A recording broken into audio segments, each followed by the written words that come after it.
Nous allons lire la parole de Dieu dans Romains. Romains 8. Nous lirons du verset 28 au verset 34.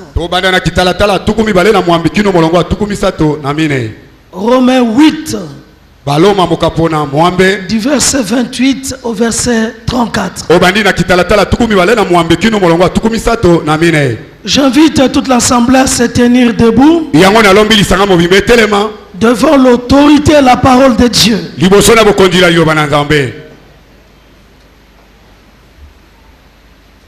Et si vous avez trouvé ce merveilleux passage de Romains 8, verset 28 à 34, je vais lire pour chacun de nous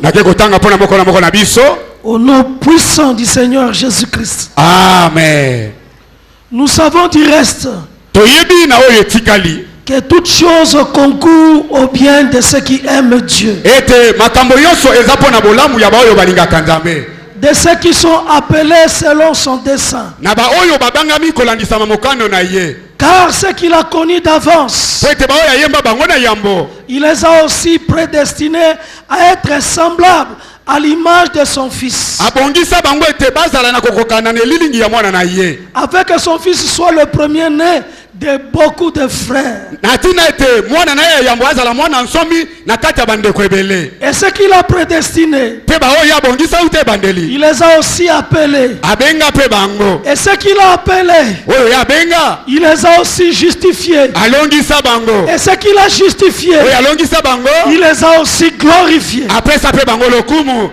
Que dirons-nous donc à l'égard de ces choses? Si Dieu est pour nous, qui sera contre nous? Lui qui n'a point épargné son propre fils, mais qui l'a livré pour nous tous, comment ne nous donnera-t-il pas aussi toutes les choses avec lui? Qui accusera les élus de Dieu? C'est Dieu qui justifie. Qui les condamnera? Christ est mort. Bien plus, il est ressuscité. Il est à la droite de Dieu et il intercède pour nous. Kristo akufa mingi koleka asekwa pe avani na loboko ya mobali ya Nzambe azali kobondela pona biso. Je vais encore répéter ce dernier verset. Qui les condamnera? Christ est mort. Kristo akufa. Bien plus, mingi koleka, il est ressuscité. Asekwa. Il est à la droite de Dieu et il intercède pour nous. Parole du Seigneur. Je l'aime et je l'accepte. On acclame alors très fort pour cette parole.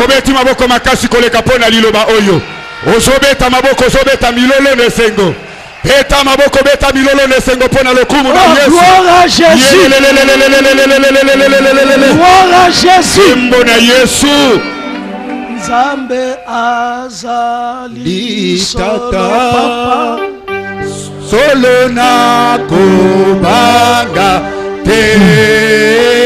Nzambe azali papa solo na kobanga te. Nzambe azali papa solo na kobanga te. Nzambe azali tata solo na kobanga te. Nzamba pusi na mayele bato nyonso aonzi soko pe monene mingi ekomelema. Nzambe azali tata solo na kobanga te. Nzambe azali tata Solona Kobanga Tonda Tonda Tonda Tonda Yesu Tonda Nzambe Boyane Tutangeye Tonda Nali Akakarendai Midi Tonda Tonda Tonda Tonda Yesu Tonda Nzambe Boyane Tutangeye Tonda Nali Akakarendai Midi Lase. Oh, beta maboko na molelo nesengo. Gloire à Jésus. Kembo na Yesu. Et vraiment ce passage Bongo penza litangi oyo d'exhortation de ce matin ya lilendi so ya tongo alelo nous montre le cœur de notre Dieu. Eta lisabiso motema ya Nzambe na biso. Le cœur de notre Dieu pour nous. Motema ya Nzambe na biso pona biso. Ses objectifs pour chacun de nous. Makambo azali kolandela pona moko na biso. Son plan pour chacun de nous. Libongisi na ye pona moko na biso. Un Dieu d'amour. Nzambe ya bolingo. Un Dieu si grand. Nzambe monene koleka. Un Dieu si puissant. Nzambe tanguya. Le créateur des cieux et de la terre. Bokeli na likolo pe na se. Mais il a pu penser à toi, à moi. Nzoka akanisi yo na ngai. Il nous aime. Alingi biso. Et il est bon pour nous. C'est pourquoi dans l'armée de victoire, nous chantons toujours le Dieu Tout-Puissant. Quand mon cœur considère l'amour, le Dieu Tout-Puissant, même un refrain, Dieu Tout-Puissant, Dieu Tout-Puissant, c'est l'hymne de l'armée de victoire. Tout l'univers créé par ton pouvoir, les cieux d'Asie, le éclair et ton air, l'éclair matin, pour les ombres du soir, et tout mon être, et tout mon être, t'annonce que Tout-Puissant, que tu es grand, que tu es tout mon être, que tout mon être, t'annonce le chant, oh Dieu Tout-Puissant, Dieu Tout-Puissant, que tu es grand. Oh, yon zamboyo, ole kina monene, mozalisi, yabuya ibe, yozalisa, kilola pe mokili, yosalino, sonamol. Nzambe, Nzambe nake, Nzambe nanguya, Sanzola, Sanzola, Sanzola, Sanzola, Nzambe, Nzambe nake, Nzambe nanguya, Sanzola, Sanzola.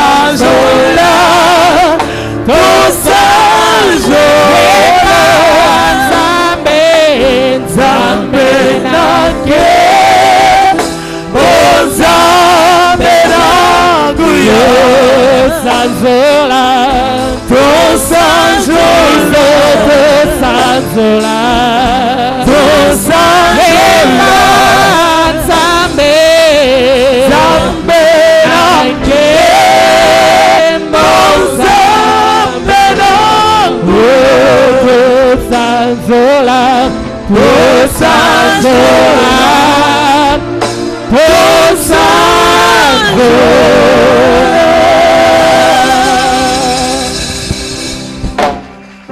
Gloire à Jésus. Kembo na Yesu. Un cœur heureux. Motema yesengo. Un cœur content. Motema yansai. Un cœur rassuré. Motema yendimama. Pour élever Jésus. Pona kotombola Yesu. Bien-aimés, nous avons toutes les raisons de lui faire confiance. Nous avons toutes les raisons de se faire confiance soi-même. Tu n'es pas n'importe qui. Toi, tu es connu de Dieu. Toi, tu as été prédestiné par Dieu. Toi, tu as été appelé par Dieu. Toi, tu as été justifié par Dieu. Et toi, tu as été glorifié par Dieu.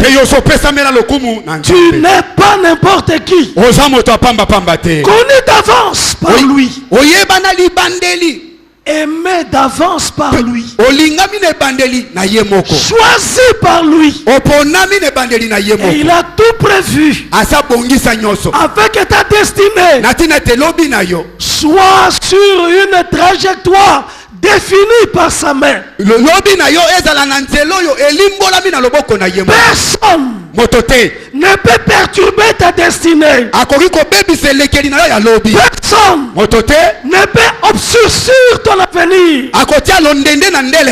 Même si des problèmes s'élèvent, même si des difficultés s'élèvent, sois sûr, il est là. Le rocher de ta vie, il est avec toi. Il est dans ton cœur. Il a créé le monde entier.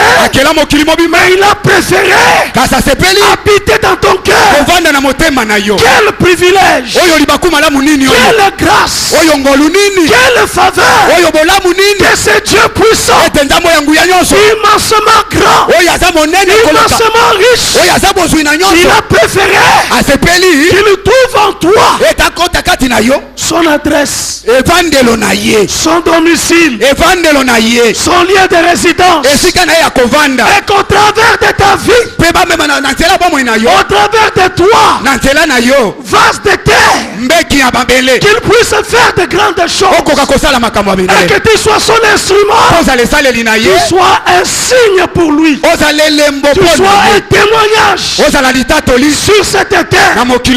C'est pourquoi nous qui aimons Dieu, nous qui croyons en Jésus, nous devons être sûrs.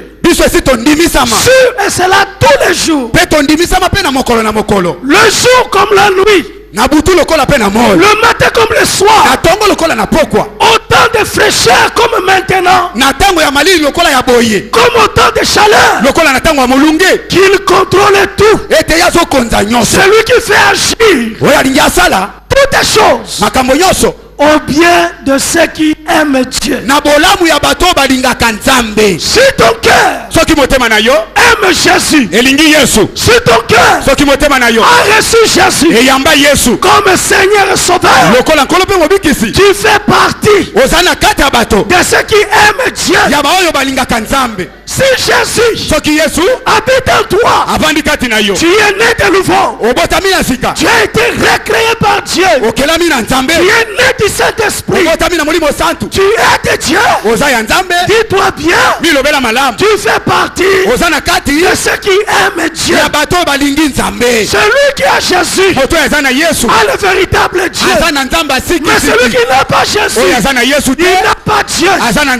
Parce qu'avant lui, il n'y a jamais de Dieu. Après lui, il n'y en aura point de Dieu. C'est Jésus, le Dieu du commencement. C'est Jésus, le Dieu de tout temps. C'est Jésus, le Dieu d'éternité. C'est lui Jésus, le Dieu d'Abraham, le Dieu d'Isaac, le Dieu de Jacob. C'est Jésus, le Dieu de David. C'est Jésus, le Dieu de Paul, le Dieu de Pierre, le Dieu de Silas. C'est Jésus, le Dieu de Coutinho. C'est Jésus, le Dieu de la mer victoire. C'est Jésus, c'est lui Jésus. Celui qui a Jésus, l'amour de Dieu est sur lui. Et le regard est fixé sur lui. Que tu aies beaucoup de contradicteurs. Qu'il y ait beaucoup d'opposants. Qu'il y ait beaucoup de gens qui ne veulent pas que tu avances. Cela est rien. Si Dieu est pour toi, il peut être contre toi. Cela est nul. Sans effet. De la forme de complot. Cela ne viendra pas de lui. Que l'on forge une arme. Cette arme-là sera brisée. Partout tu seras. Partout tu fouleras. Ce territoire te sera acquis. Parce que le ciel et la terre appartiennent à Jésus. Et là où tu veux posséder, tu peux posséder. Bien-aimé, tu peux posséder. Car c'est le propriétaire qui peut donner. Et si le propriétaire te donne quelque chose, c'est pour toi, pour toujours.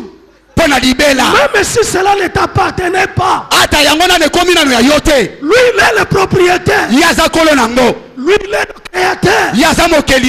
Il appelle même les choses qui ne sont point comme si elles étaient. Il peut les appeler dans ta vie, dans ma vie, comme il a appelé cette année la restitution soit et la restitution fit dans chaque vie. Comme il avait appelé la lumière, il dit que la lumière soit et la lumière fit. Et il a séparé la nuit et le jour.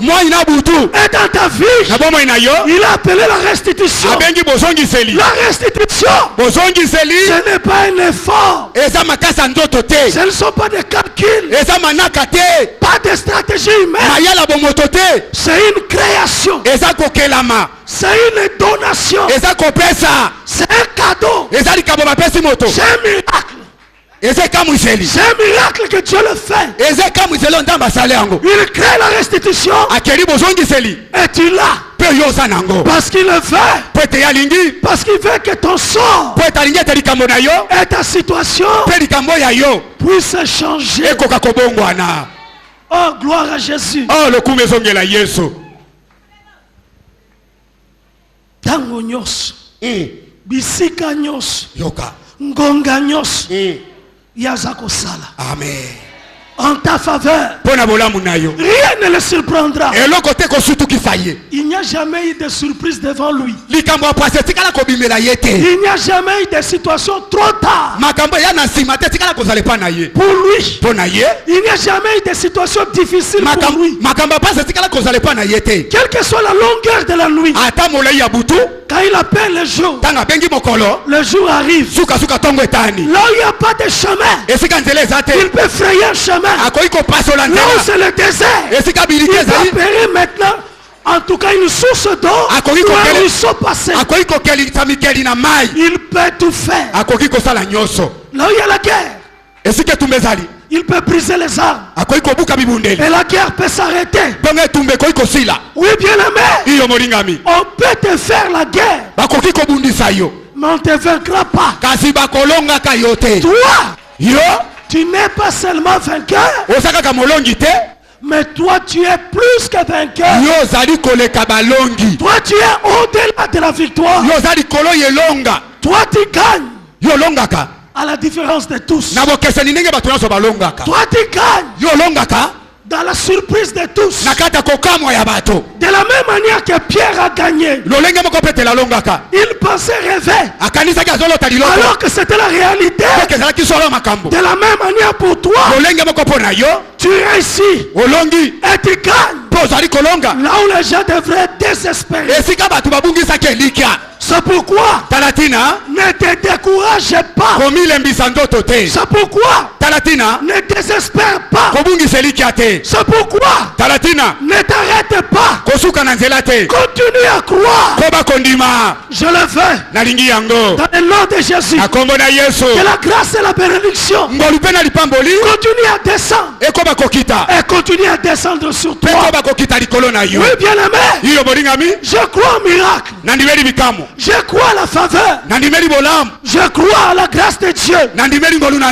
Et cette grâce ne te quittera pas. Celui qui aime Jésus, il aime Dieu. Parce que le Dieu véritable est en Jésus-Christ. Ou mieux, le Dieu véritable, c'est Jésus-Christ. La Bible dit, Dieu était en lui. Il réconciliait le monde avec lui-même. Jésus-Christ est homme, 100% homme et 100% Dieu. Ceux qui aiment Dieu, Dieu fait agir les choses pour leur bien. Les choses n'agissent pas elles-mêmes. Il y a un acteur, le faiseur de l'histoire, comme l'archbishop aime le dire, celui qui fabrique l'histoire, il est là derrière. Derrière les événements, derrière les opportunités, derrière les occasions, il crée les circonstances avec son fils, avec sa fille, puisse réussir. Ta réussite ne sera pas comme les autres. C'est ce qui est vrai.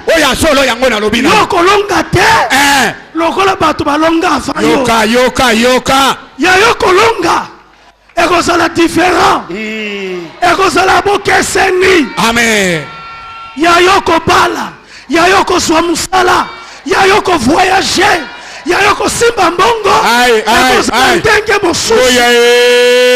Atuka ndenge mususu. Amen. Yomoko kokamwa, batu baza pembeni yo bakokamwa, libota na yo bakokamwa. Tes parents seront étonnés. Baboti na yo bakokamwa.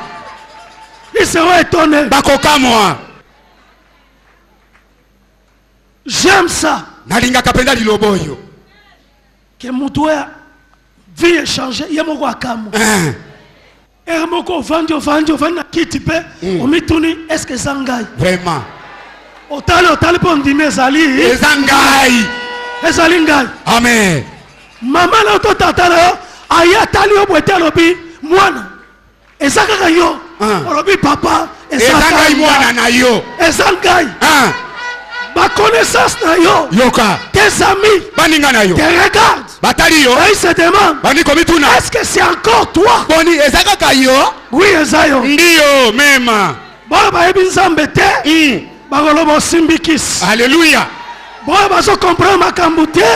Inde kumbaga. Yondorobo saka. Dans le nom de Jésus. Akombo na Yesu. Bagopeso bakombo ebele. Mais ce n'est pas grave. Ezali to monter. Na mokili oyo. Soki kombo te. Eloko kosalema te. Amen. Bakombo esalaka makambo. Amen. Le nom agisse. Bakombo pe esalaka. C'est pourquoi nous avons un nom. Talatina tozana kombo. Nous avons le nom de Jésus. Tozana kombo ya Yesu. Le nom de Jésus. Kombo ya Yesu. Le nom qui ouvre les portes. Kombo fongolaka bikuke. Le nom qui ouvre, qui fait le miracle. Kombo esalaka bikambo. Le nom si excellent. Kombo ya kitoko koleka. Le nom si merveilleux. Kombo ya malamu koleka. Pierre et Jean ont dit. Petro na Yohane balobi. Nous n'avons ni argent. Tozana wolote. Nous n'avons ni or. Balata pete. Mais ce que nous avons. Oyo tozana ngo. Ou ce que j'ai. Oyo ngana nango. Prends cela. Kwa yango. Relève-toi. Telema. Au nom de Jésus. Kombo na Yesu. Le nom de Jésus. Kombo ya Yesu. C'est ta richesse. Esa bozui na yo. Et à cause de ce nom. Natina kombo ya Yesu. Bien aimé. Oringami. On peut te qualifier. Bakoy ko bamba ba kombo. On peut te donner des noms. Bakoy ko bamba yo ba kombo. Mais dis-toi bien. Ni lobela malam. Toi tu as un nom. Yo zana kombo. Tu ne crois pas à d'autres noms. On dit mais tu ne crois qu'au nom de Jésus. On dit mais ceux qui aiment Dieu aiment le nom de Jésus. Adore le nom de Jésus. Élève le nom de Jésus. Sanctifie ce nom. Un seul nom qui est saint. C'est le nom de Jésus. Le nom si élevé. Il n'y a que ce nom. Le nom puissant. Le nom de Dieu. Le nom qui t'appartient. Ton trésor. Et ta puissance. Le nom de Jésus. Bikamwa. Amen. Elonga. Amen. Ndenge mususu. Na pete. Na makasite. Alléluia. Na kotokate. Mais esengo. Ekoti na kati na bomo. Amen. Au nom de Jésus. J'ai prié le Seigneur que les choses se fassent rapidement, tranquillement, sûrement. Je veux que dans ta vie, la restitution continue à se manifester. Je ne dis pas que la restitution vient dans ta vie. La restitution est en toi. Mais je veux que la restitution qui se manifeste continue à se manifester. Continue à exploser. Et que cette restitution s'ouvre encore grandement. Et que tout le monde voit. Que tout le monde remarque. Dieu t'a restitué. C'est que le sauterelle, c'est que le gelec, c'est que les asiles, c'est que le Gaza, cette armée-là de voleurs est devenue volée dans ta vie, et qu'il n'y ait plus de confusion en toi, que la honte s'éloigne, que la confusion s'éloigne, et que dans ta vie tu vives la joie de celui que Dieu a connu d'avance. Oh, beta maboko na mololo nesengo. Pour Jésus. Soko sosoli maloba oyo beta maboko na mololo nesengo. Dieu a fait une élection. Dieu a fait une élection. Nzambe asali boponi. Et il t'a élu. Pe abengi yo. Yoka. Tu es un élu. Yosa moponami. À la croix, on a proclamé les résultats. Ce jour-là, on a dit tout est accompli. Ça y est. Là, le voile se déchire. Il n'y a plus de séparation. Il n'y a plus d'obstacle. Tu es élu. Alors qui condamnera les élus de Dieu? Qui va condamner celui que Dieu a élu? Personne. Tu es un élu. Et partout tu passes, dis-toi bien, à la croix de Jésus, ton élection a été proclamée, a été consacrée, c'est terminé. Le résultat définitif a été donné pour toi. Il n'y aura pas de recours. Parce que ton anniversaire, sa tête a été écrasée. Il a oublié même le moment de l'élection. Sa tête est écrasée. Il n'a plus l'intelligence de former encore le recours. L'accusateur n'a plus le droit de s'approcher du trône de Dieu. Il continue à t'accuser.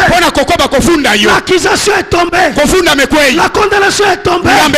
Les recours sont tombés. L'élection est définitive. Ton élection est pour toujours. Éternellement, tu es élu. Tu es choisi de Dieu. Et cela ne changera pas. Moutoro changer ango. Azalite, akozalate, c'est terminé. Et si là, tu es choisi. Tu Tu es élu. Crois-moi bien aimé. Appelé par lui. Mais quel choix. Moi je vois quand je dis j'appelle. Tu vois la personne dans la joie. Parce que la personne est appelée. Mais toi, tu n'es pas appelé par un homme. Tu as été appelé par lui-même. Ton nom a été appelé. Tu es un appelé de Dieu. Appelé. Est destiné pour la gloire. Appelé pour vivre de grandes choses. Tu es appelé pour être la tête. Appelé pour être au sommet. Appelé pour témoigner le nom de Jésus. Appelé pour vivre de grandes choses. Appelé pour être riche. Pour être béni. Appelé pour être au sommet. Tu es appelé pour montrer l'amour, pour montrer pour que l'amour de Dieu puisse être démontré, puisse être monté face à la terre. Au travers de ta vie, il y aura des signes de l'amour de Dieu. Tu es un appelé. Ce que Dieu a connu d'avance, il les a prédestinés. C'est-à-dire il a arrangé déjà des plans merveilleux. Et il les a appelés. Et ce qu'il a appelé, pour que cette personne-là n'ait pas de raison de se contenter des petites choses, d'accepter d'être bloqué. Il dit ce qu'il a appelé lui-même. Il les a justifiés. Il te justifie. Plus de condamnation. C'est lui qui est en Jésus. Totalement justifié. La culpabilité brisée. Totalement justifié dans ce qu'il a vécu dans sa vie et de ce qu'il va vivre dans sa vie. Toute sa vie est dans la main de Dieu, dans le plan d'amour de Dieu, justifié. Et ce que Dieu a justifié, la Bible dit, il les a glorifiés. Bien aimé, la gloire est dans le domaine spirituel. La gloire est dans le domaine moral. La gloire est dans le domaine physique, dans le domaine matériel et dans le domaine financier. Là où c'est totalement parfait, la gloire spirituelle, tu es déclaré enfant de Dieu. Tu es déclaré fils et fille de Dieu. Frère de Jésus-Christ. Sœur de Jésus-Christ. C'est une grande gloire. Toi, tu es prince ou une princesse. Et ta situation ne pourra pas changer. Tu as été transporté dans le royaume de lumière de son fils. Et aujourd'hui, tu fais définitivement partie du royaume de Dieu. Spirituellement, tu n'es pas l'homme de cette terre. Spirituellement, tu es de la Nouvelle Jérusalem. Spirituellement, tu es au ciel. Dans les lieux les plus élevés. Tu es là. Tu es assis à la droite du Père. À la droite de Dieu. Avec lui. Tu es là. Et ta situation et ta position spirituelle ne changera pas. Tu es glorifié. Tu restes glorifié. Mais dans le domaine moral ou de l'âme, là, il y a ton effort de la sanctification à le faire tous les jours. Celui qui aime Dieu, c'est qu'il se sanctifie. Bien-aimé, quand la Bible dit dans toutes ces choses, il n'y a pas le péché. Il n'y a pas de vie de péché. Ce sont plutôt les épreuves. Ce sont plutôt les souffrances. À cause du nom de Jésus. Ce sont plutôt les attaques. Les combats. Dans toutes ces choses, tu es plus que vainqueur. Mais le problème du péché, réglé à la croix, réglé à la croix, mais toi aussi, tu dois te crucifier, tu dois te sanctifier et marcher sur cette voie-là. C'est important. L'obéissance vaut mieux que le sacrifice. En tout cas, c'est important. C'est celui qui obéit. C'est celui-là qui aime Dieu. C'est celui qui a la foi véritable. Parce qu'il prend Dieu au sérieux. Il sait qu'il est saint. 3 fois saint. Les 4 êtres vivants. Les 24 veillards. Les saints des cieux. Ne cessent de s'incliner. De se courber. Nuit et jour. Et ne cessent de dire Saint, Saint, celui qui était, celui qui est, et celui qui vient. Jésus, dans sa nature, il est saint. Dans son essence, il est saint. Et tous ceux qui s'approchent de Dieu doivent se sanctifier, doivent garder la communion et doivent marcher sur ce chemin. Très important. Tu es sauvé, mais tu dois marcher sur la voie de la sanctification. Cela est important. Est-ce que tu m'entends? Je te supplie, par la compassion de Jésus, de marcher dans la sanctification. Dieu est saint. Et quiconque invoque le nom du Seigneur, la Bible dit qu'il s'éloigne de l'iniquité. Quiconque invoque ses noms, il doit s'éloigner de tout ce qui est contraire à la parole de Dieu. J'aime le nom de Jésus. Quel est le nom qu'on doit sanctifier? Le nom de Jésus. Le nom saint. Que ton nom soit sanctifié.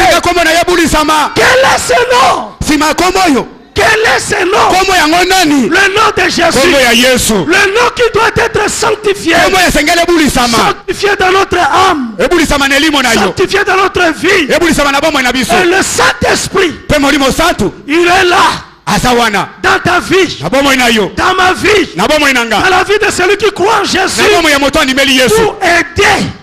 pour aider, c'est lui l'aide, le paraclet, le soutien, le secours, afin que nous puissions marcher dans la sanctification. Si nous étions seuls, nous ne pouvions pas. Heureusement, le Saint-Esprit, l'Esprit de Dieu, l'Esprit de sainteté habite en nous. Et l'Esprit de Dieu dit à chacun, convainc chacun que tu es enfant de Dieu. L'Esprit lui-même nous dit que nous sommes enfants de Dieu.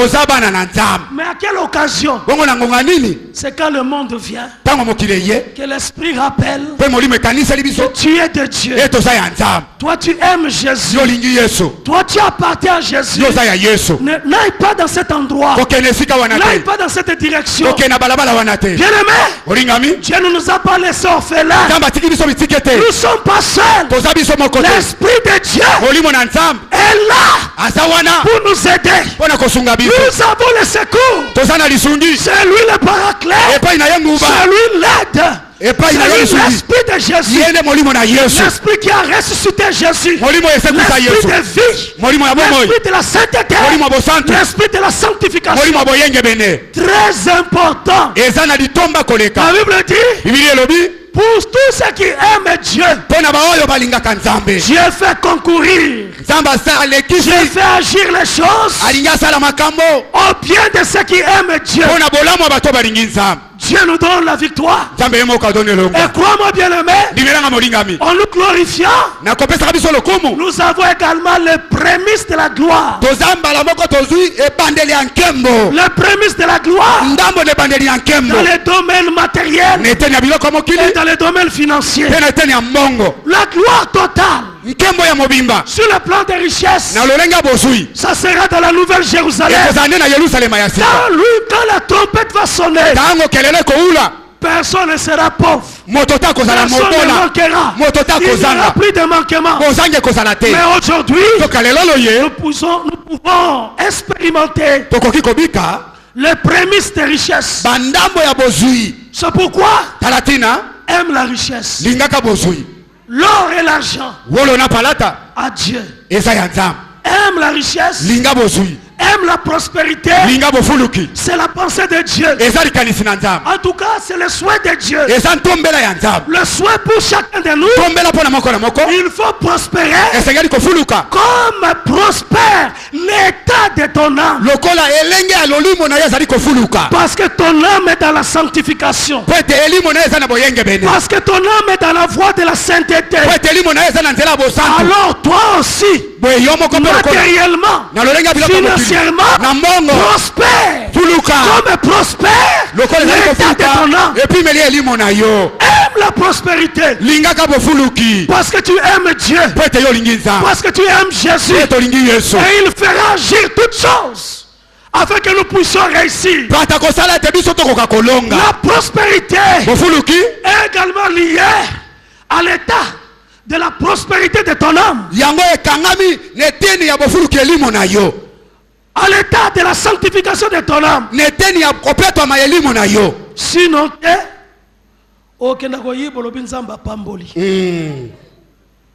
mais à pambola solo. Et en cette année, nous avons dans la première montagne reçu la recommandation de restituer comme Zaché ce qu'on a pris des autres. Donc nous, la restitution, nous ne le ferons pas par les méthodes du monde, mais par la force de Dieu, par la grâce de Dieu, par la stratégie de Dieu lui-même. Mais si quelqu'un a pris quelque chose de quelqu'un, la recommandation pour vivre la restitution, c'est aussi de restituer ce qu'on a volé. Cela veut dire ceux qui t'ont volé doivent restituer. Ils sont obligés de restituer. Et si toi tu as pris quelque chose de quelqu'un, toi aussi tu restitues. Amen. Amen. C'est ce que Zaché a fait. Et c'est ce que nous devons faire. Si du moins nous aimons Dieu, effectivement nous aimons Dieu. Effectivement Dieu est pour nous. Et nous avons toutes les raisons de lui faire confiance. La Bible dit Jésus-Christ est mort pour nous. Bien plus, il est ressuscité. Il est monté. Il est assis à la droite de Dieu. Et il intercède pour nous. Il est là. Celui que tu invoques, que tu pries. Il est là. Il est présent. Non seulement que tu peux l'appeler, mais l'avantage que nous avons avec notre Dieu, c'est que en nous-mêmes, à l'intérieur de nous, Dieu a placé à l'intérieur de chacun le Saint-Esprit qui intercède pour nous. Donc ici-bas sur la terre, nous avons le Saint-Esprit qui intercède oyo azali kobondela par des soupirs inexprimables. na malobo moto mokili akoki koloba te. Prends nos besoins. Azwaka bosenga na biso. Parfois quand le combat est dur, tango mosusu tumeza makasi, quand il y a des problèmes de difficulté, makambo na bakweko so eleki, parfois tu es fatigué, tango mosusu yo lembi, l'esprit de Dieu molimo na nzambe fait monter des requêtes de prière à Dieu. amatisi malombo ya mabondele pa na nzambe. Mais à partir de toi-même, kouta na yo mei, sans même que tu sortes des paroles, wana yo bimisa ata maloba te, l'esprit de Dieu intercède pour toi. molimo na nzambe ezali kosala malombo po Parce que na yo. l'esprit de Dieu Po ete molimo na nzambe connaît tes besoins, ayebi babosenga na yo mais selon Dieu. kolandisama nzambe. Connaît tes besoins, Ayebi babosenga na mais yo selon la volonté de Dieu. kolandisama mokano na Parce nzambe. que Dieu Po ete nzambe ne peut faire que sa volonté. akoki kosala kaka Dieu mokano na ye. ne Nzambe peut te bénir akoki que kopembola selon sa volonté. kaka kolandisama mokano na Il ye. fait grâce asalaka ngolu à qui il fait na grâce. moto oyo alingi asala Il ngolu, fait miséricorde ayokelaka à mawa qui il fait moto alingi miséricorde. ayokela ye Et mawa. l'esprit de Dieu molimo na nzambe intercède pour toi azobondela mpo na yo avec tes besoins po ete babosenga na yo sur le plan spirituel, na eteni ya sur molimo le plan matériel, na biloko ya sur le mokili plan physique. na Que nzoto ces besoins babosenga soient wana portés devant Dieu, ememama liboso devant ya le trône de nzambe Dieu. liboso ya ngwende ya nzambe. Là c'est sur la terre, awa na mokili oyo toza là où ya tu te es, esika ozali là où tu es assis, esika ovandi là où tu es sur ton lit, esika là où tu es dans ton bureau, esika là ozali où esika tu es dans bilo les bus. esika ozali na Le motuka Saint-Esprit molimo santu intercède pour toi. azobondela mpo na yo. Mais au ciel, nalola au ciel, nalola il est là. aza kuna Jésus, yesu auprès du Père, pembeni na tata lui aussi ye mpe lokola intercède azobondela dans l'intercession de la terre, obondeli na mokili ya se l'intercession du ciel, obondeli mpe ya lola afin que toi, na ntina ete yo tu puisses réussir. okoka kolonga. nazala yo nabeta ata maboko na mololo Acclamez lesembo pour Jésus. ta na mobondelo oyo abondelaka mpo na yo. Ouah. nalola mobondelo azali na mabele mobondelo azali.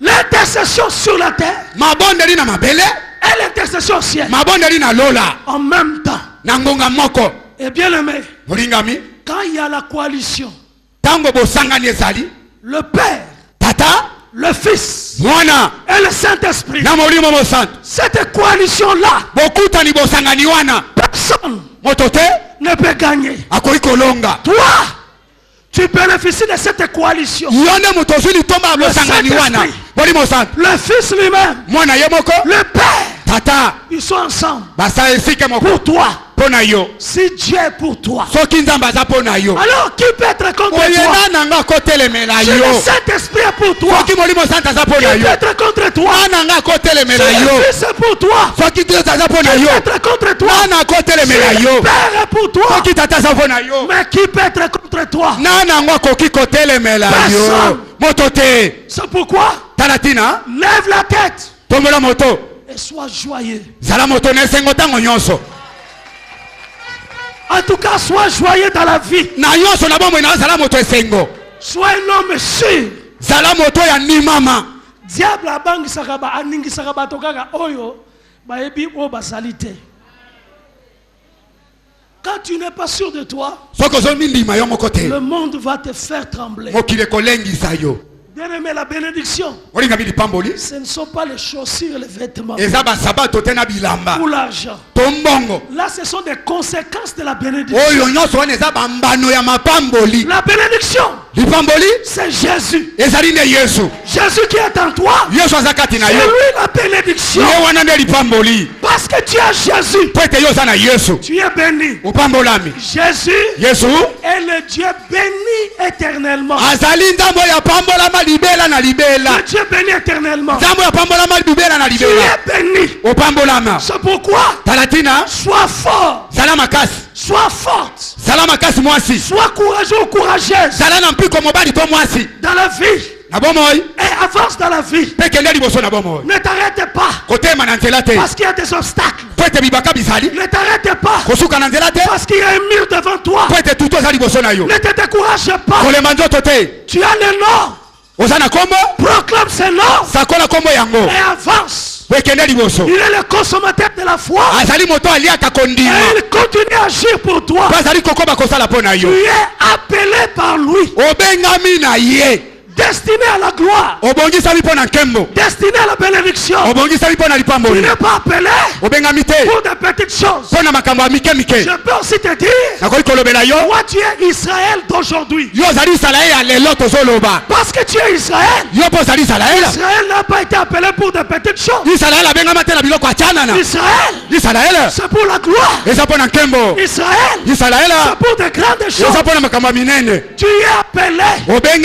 Quelle que soit ta famille, quelle que soit l'origine de ta famille, appelé pour de grandes choses. L'histoire de ta famille n'est pas un obstacle. Même ton propre histoire n'est pas un obstacle. Dieu n'a pas d'obstacle. Si Dieu est pour toi, personne ni aucune situation ne peut être contre toi. Rappelez-vous de Rahab. Et je vais terminer par là. Rappelez-vous de cette femme prostituée. Rahab, qui appartenait à Jéricho. Un peuple étranger. Une prostituée. C'est-à-dire une condamnée de la société. Mais quand cette femme entendit l'histoire et les événements que Dieu faisait en Israël, la sortie d'Égypte, et comment l'Éternel des armées a brisé, a détruit le Dieu des Égyptiens, a détruit l'armée de Pharaon, et a ouvert le ventre de la mer Rouge. La mer Rouge est séparée en deux. Ils ont traversé la mer. Quand cette femme a appris qu'il y a des espions qui sont arrivés de ce peuple-là qui appartient à l'Éternel, de ce grand Dieu, cette femme a eu la crainte de Dieu. Elle dit, je vais protéger les espions. En tout cas, je vais les garder chez moi pour qu'on ne touche pas à eux, afin de vivre la grâce et la miséricorde. Et effectivement, les espions ont promis, quand nous serons de retour, toi, et selon ta demande, ton père, ta mère, ta famille, et tous ceux qui seront dans ta maison seront protégés. Parce que toi, Rahab, tu es pour Dieu.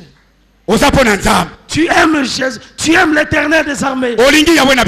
Tu as aimé le Dieu d'Israël. Et ce Dieu va te protéger. Et effectivement, quand Israël est revenu,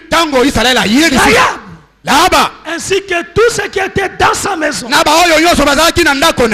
parce que Rahab a aimé l'Éternel, en protégeant les espions, en les aidant pour que leur mission réussisse. Alors, la protection, la grâce de Dieu était sur Rahab et sa famille. Et aussi pour cette semaine. Bien aimé, Lobiko est quoi qu'on tape na moisi. Lobiko est au Dakar mibalite. Amen. Lobiko est au tape aussi na moisi. Amen. C'est pourquoi Talatina, Maman Abigail, Maman Rit, Bisson Torosala pendant ces moments de la convention. Amen. Amen. Amen. Parce que Oyoko Sala, Egobiki Sayo, Egobik Salibota na yo, Egobik sa famille na yo, Mutu nyonso kolingabika, akobika na yango. Amen. La restitution sera pour toutes les mamans. Et nous les papas, nous allons profiter. Parce que la maman va tout récupérer.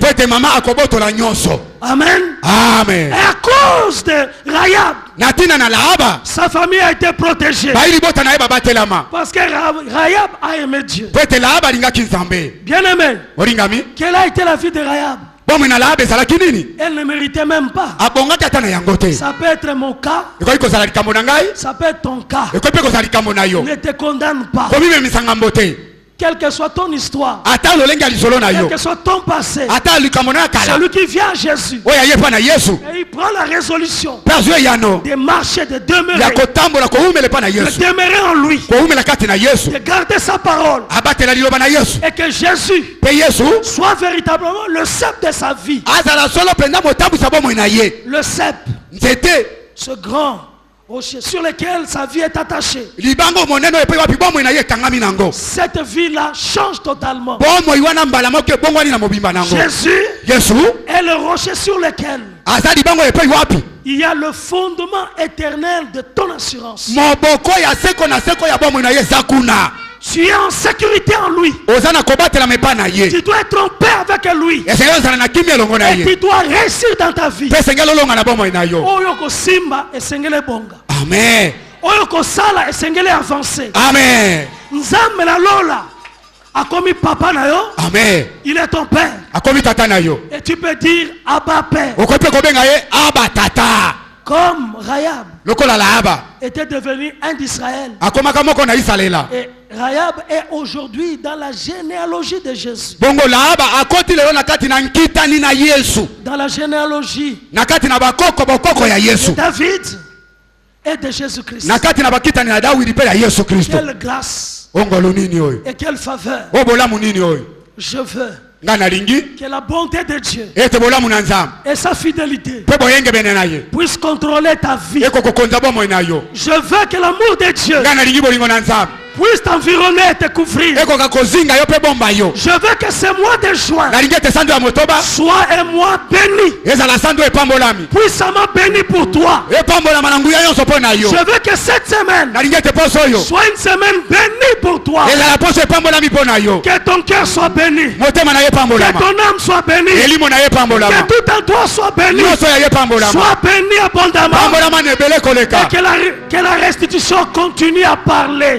Que la restitution parle pour toi, et que le ciel te couvre. Au nom de Jésus, je bénis cette parole dans chacune de vos vies. Au nom de Jésus, et que toute l'assemblée dise 3 fois Amen, Amen, Amen. Amen, Amen, Amen.